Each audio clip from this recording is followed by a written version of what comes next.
for anyone that was in Carl's group, and he introduced the topic, I don't know if he did, but it was the first time I had heard it, introduced the topic of donuts. I do this thing where I'm like, I will not do another single thing on my phone in the morning. I won't check the weather. I won't check the news. I won't check anything until I send out 5 invites. So at least I can say that I did 5 before I did anything else. So then if my list, like I was talking about earlier, my priorities list, if I have other things in the business that I have to do to move my business forward that day and I can't get back to any other invites, at least I know I did those 5 before my feet touch the ground for the day. Like that's my morning routine. And you feel like if you do them in the morning, you're more like you do them more throughout the day? Sometimes it's a little bit bad because I'm like, well, at least I did the 5, and then I'm like doing other things, and if I don't get to it, I'm like, oh, pat myself on the back, like, oh, you got your 5 done, it's okay, don't worry, girl. But I also am very in tune with not falling back into my old ways of thinking I was doing enough. So the other thing that I encourage my team to do, you do your 5 donuts in the morning, and then you don't go to bed until you do 5 follow-ups. So I always encourage them to send 5 brand new invites a day and then do 5 follow-ups before they go to bed. So it's like at a minimum, you're getting 10 messages out a day. Now I personally, like, if I'm sitting on hold with, sometimes I've sat on hold to wait for people, if I'm waiting for, an insurance carrier, if I'm waiting for a doctor, if I'm, I'll get as many invites as I can if I'm not having to do something else. But yeah, I mean, I personally, I find it best to just knock it off the list in the morning. And it all depends too, because I also vary my invites because I try to, and again, being like a statistical person, I have kind of my canned, hey girl, not salesy or gross, but like in my way that I speak, kind of invite that I send out that's a little generic, but then I also will on some days spend a lot more time forming and spending a little more time on my invites. And I try to track to see, like, does one type of invite perform better than the other? And honestly, it's pretty even. So I kind of just do both. It just depends on the day. So if it's kind of a copy paste hey girl day, like I can blast out a shit ton of messages and then they cut me off. But I find it's a little bit easier to do in the morning. Right. And if you never invite, then the answer is always no. So exactly. Cool. All right. Awesome. So do you mind if we have some people ask some questions? I would love it. Or Brooke, do you have anything that you want to offer the 5 things that she said? No questions yet. I know you kept saying, like, and we've probably heard this before, and yeah, we have, but it's so good to hear it again. And it's so good to hear it from like a different perspective too. Hearing it from somebody new and different is like that reminder. And I think sometimes that kick in the ass for some of us, that it's like, and that we're no different. Like everybody has to do the same vitals for the same success. We all have the same 24 hours in a day. Like you said, we all have to do the same things to get to our goals. So, I still appreciated hearing everything you had to say. Good, thank you. So you guys have any questions, if you want to unmute yourself, or you could write. I see some questions in the chat. Do you want me to answer the questions that have come through the chat? Yeah, sure. Okay, so I think Beth asked, how do I track? You guys do not want to hear this. I have done Teamsy, I've done Streak, I've done an Excel spreadsheet, I've done pen and paper. I suck at tracking, and it's weird because I am so organized in my corporate job, and for some reason I just cannot get into a tracking system that works for me. But I think a big part of why I've gotten away from, because that was another thing that paralyzed me. I cannot tell you how much time I spent tracking and setting up Teamsy, and like if I could get that time back, you guys, I would have spent it inviting. So try not to get too hung up on tracking. My big thing is that I always keep a 10 in play, and then I try to keep it like a 20 in play. So it's a pen and paper list in my planner. And if people respond to me and start talking to me, they're going on my in play list. and I will always go back to them and continue the conversation and follow up with them. Only if I'm like really have nothing else to do and I'm so ahead of my business activities will I try to go back and re-follow up with people. Honestly, if I'm looking for the people that want to go all in. I'm looking for the people that want to coach. I'm looking for the people that are not full of bullshit excuses and telling me all the things why they can't do it. So I'm more interested in just finding those people so they can get on my in playlist. Because once they're on my in playlist, like their game, you've told me you're interested, you responded to my messages, you didn't ghost me, you didn't give me crickets. Like if we're talking, like you're going on my in playlist, and then I will follow up with them fairly aggressively. But I don't have some like master tracking. I wish I did. Maybe someday. Okay. Madeline, how do you gain more followers on Insta? An example of a Hey Girl invite. So I still kind of suck at Instagram, like I said, but I am like totally embracing it and moving forward. The best advice that I have found is honestly going to look for people who are like me. So, you know, I'm a corporate worker. So I'm looking for working moms that are working full time, but don't necessarily want to. And like you guys, I love my job. I make a lot of money at it. I'm probably gonna be doing it for a while just because it's a great job and I get to do it from home. And it obviously also allows me to have time to, you know, be a mom and also work Beachbody. But like it's not super fulfilling for me like this is. So I want to find those people. So I will seek out the hashtags that seem to apply to me. And the Instagram gurus are like, follow them, like a picture, comment on a picture, message them. So those are the 4 things that I do for the people that I'm seeking out. I follow their page, I like a picture, I comment on a picture, and then I message them. Hey girl, love your page. Looks like we have kids that are about the same age. I don't know if you're going through potty training hell like I am, but if you have any words of wisdom, let me know. Totally random, but maybe not since this is what I do. I have a group of busy, crazy moms like me. We're working on our health and fitness. If you've ever thought about joining, would you be willing to listen? I always try to ask the question. You guys know, leave it with a question. Would you be willing to read over some information? And if they answer me, great. If they don't, move on to the next.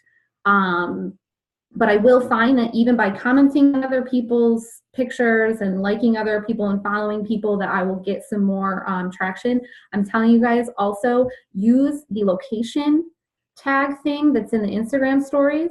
If you like, again, so I'm from Syracuse, if I'm out somewhere and even if I'm not, like once in a while, at least once a day, I will throw that feature, the location feature on there. And once in a while, I will get picked up and be featured in the Syracuse Instagram stories or wherever I am. I, use all sorts of different locations. And same thing with the hashtag, not just a hashtag in the text that you're putting on your story, but the actual, when you go and it turns it into that pink fancy hashtag, put something popular on there. And you may show up in the feature for that hashtag, and I've gotten, a good chunk of followers that way, and I can see that they found me, from doing that on Instagram. While we're on the topic of that real quick. Yes.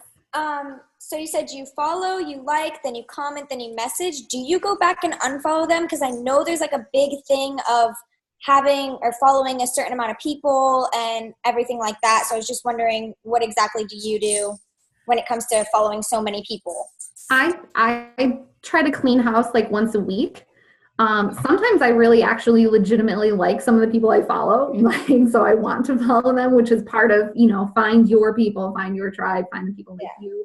There are definitely people that I followed and they didn't answer me back. They didn't comment back. And I'm like, I'm not you. I was wrong. You're not someone I want to follow anyway.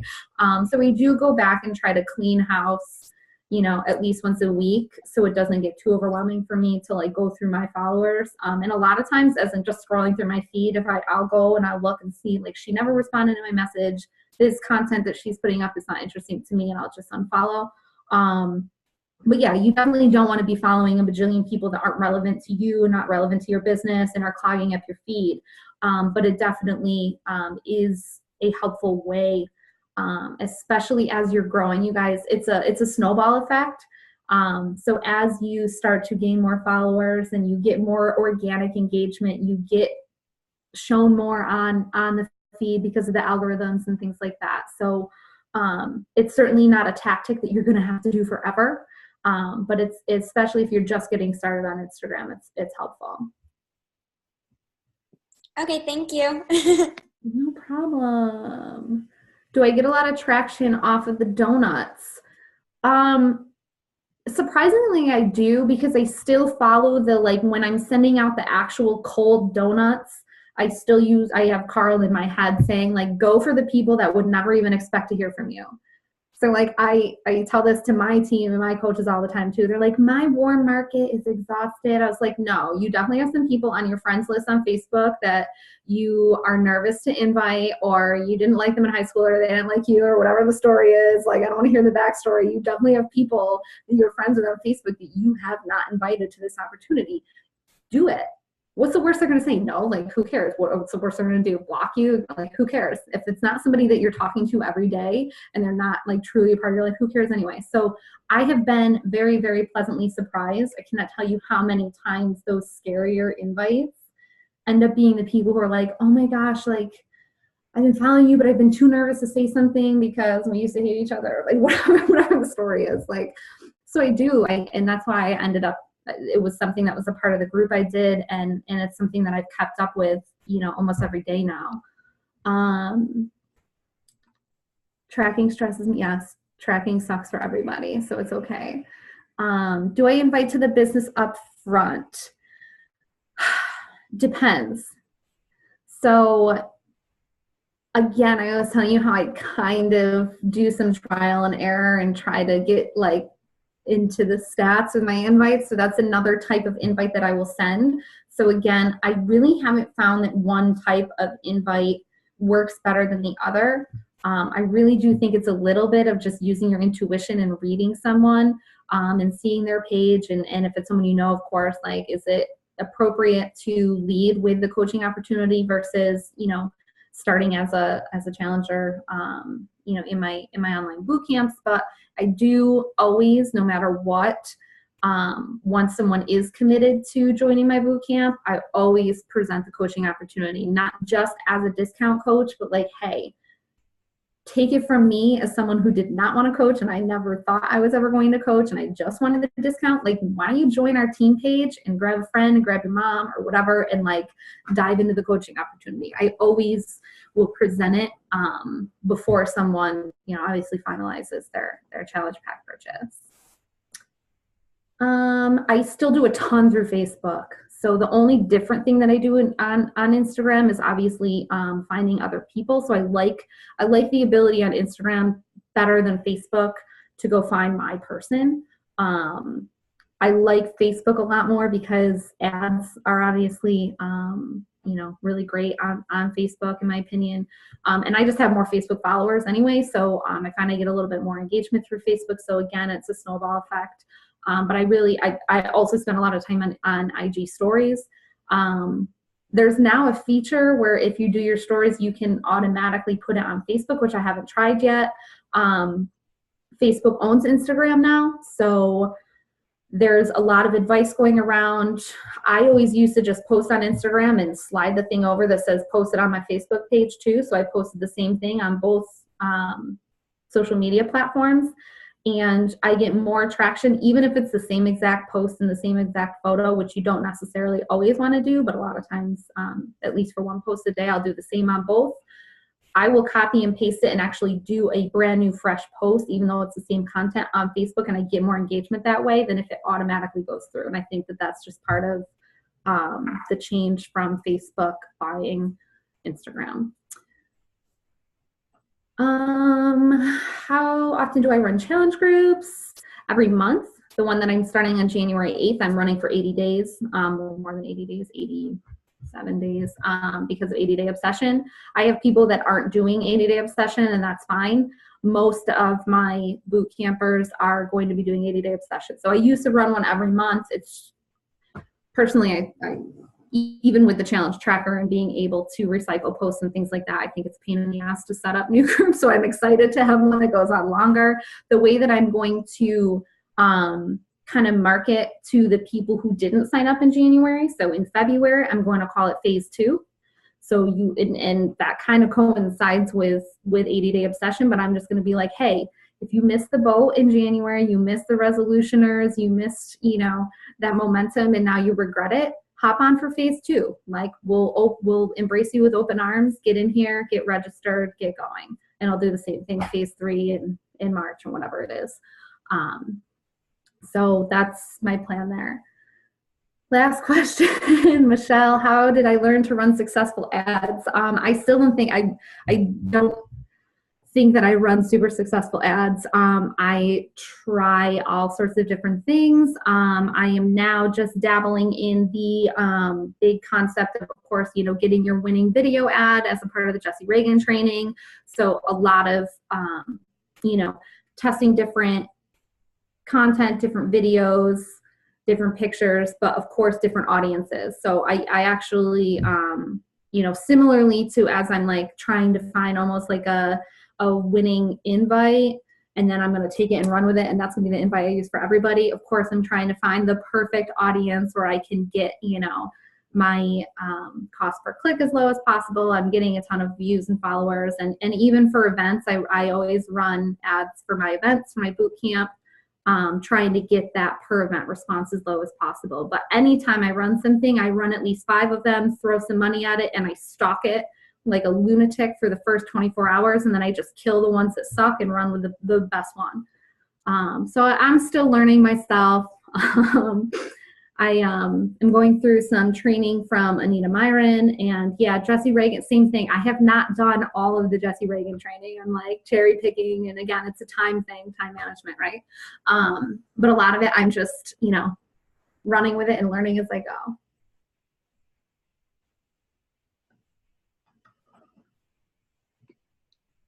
What is the name on Insta?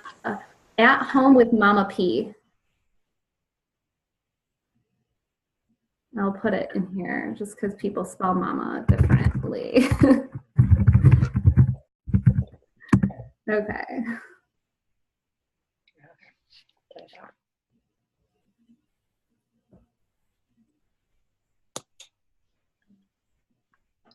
Cool. All right. Do we have any more questions?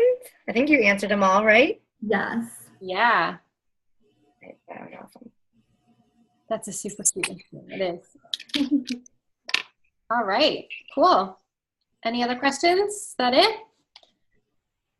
All right, well, I think we're done then. Thank you so much for your time. So we will do our Boom on 3. So we, we're Team Boom. And so at the end of our call, as a way to say thank you to our guest speakers, we have what we call a Boom on 3. And so I will unmute everybody. Body night. Okay. The whole night? And I will doing stuff till 9 o'clock. backwards from 3. You ready, guys? Yeah, thank you so much. Hey, you're interrupting time. The more you talk to me, the more I... 1.